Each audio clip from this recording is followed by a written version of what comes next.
Hello दोस्तों, स्वागत है हमारे चैनल पर। आप सभी दोस्तों को जय सिया राम, जय हनुमान।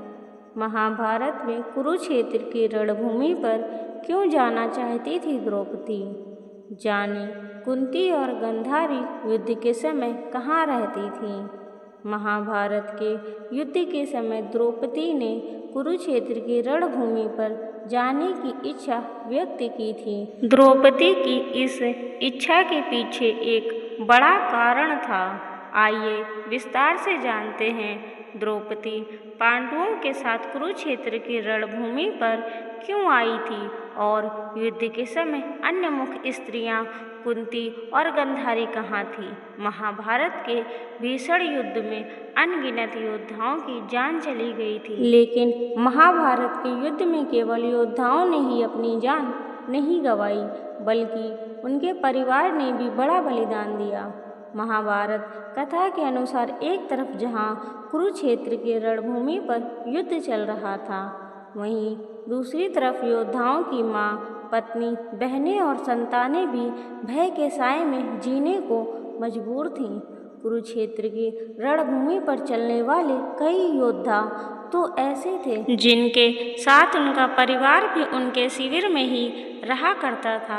महाभारत में हम कौरव और पांडव दोनों पक्षों के योद्धाओं के बारे में तो सुनते और पढ़ते हैं, लेकिन ज़्यादातर लोगों के मन में सवाल आता है कि महाभारत के युद्ध के समय द्रौपदी, कुंती और गांधारी कहाँ रहती थी।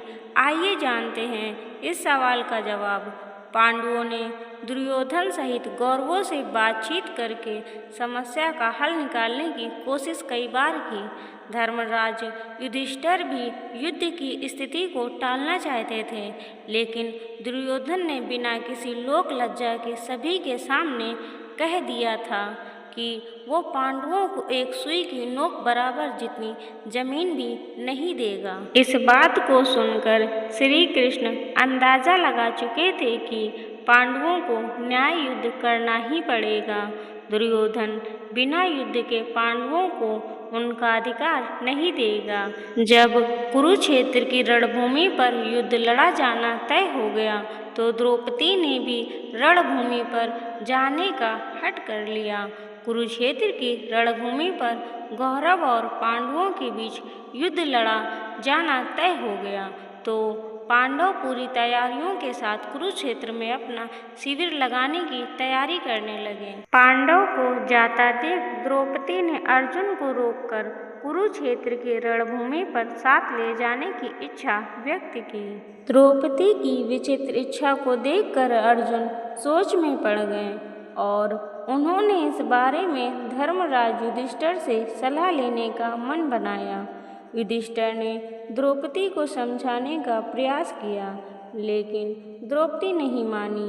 तब द्रौपदी ने युधिष्ठिर को अपनी प्रतिज्ञा के बारे में याद दिलाया। द्रौपदी ने धर्मराज युधिष्ठिर सहित पांचों पांडवों को याद दिलाया कि जब सभा में दुशासन द्रौपदी के केस खींचकर उसे घसीटते हुए लाया था, तो द्रौपदी ने सबके सामने प्रतिज्ञा ली थी कि वे अपने खुले हुए केस तब तक नहीं बांधेगी जब तक वो अपने बालों को दुशासन के रक्त से नहीं सींचेगी। द्रौपदी के अलावा भीम ने भी प्रतिज्ञा ली थी कि दुर्योधन ने जिस जंघा पर द्रौपदी को बैठाने का आदेश दिया था, उस जंघा को तोड़कर उससे निकला रक्त पीकर ही शांत होगा।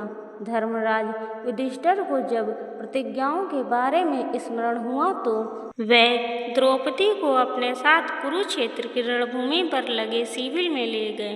पूरे युद्ध में द्रौपदी पांडवों के शिविर में ही रहा करती थी। कुरुक्षेत्र की रणभूमि पर जब युद्ध का आगाज हो गया, तो पूरा महल सोना हो गया। साथ ही राज्य से सारे योद्धा भी कुरुक्षेत्र की धरती पर प्रस्थान कर चुके थे। ऐसे में धृतराष्ट्र अकेले हो चुके थे। उनके अकेलेपन को देखते हुए कुंती और गांधारी ने हस्तिनापुर के राजमहल में रहने का निर्णय लिया। युद्ध की त्रासदी पर कुंती और गांधारी एक दूसरे से अपना दुख बांटती थीं। कभी कभी दोनों अपने पुत्रों से मिलने कौरव और पांडवों के शिविर में भी चली जाती थीं, लेकिन सुरक्षा कारणों से दोनों को शिविर में लंबे समय तक रुकने की अनुमति नहीं दी गई थी।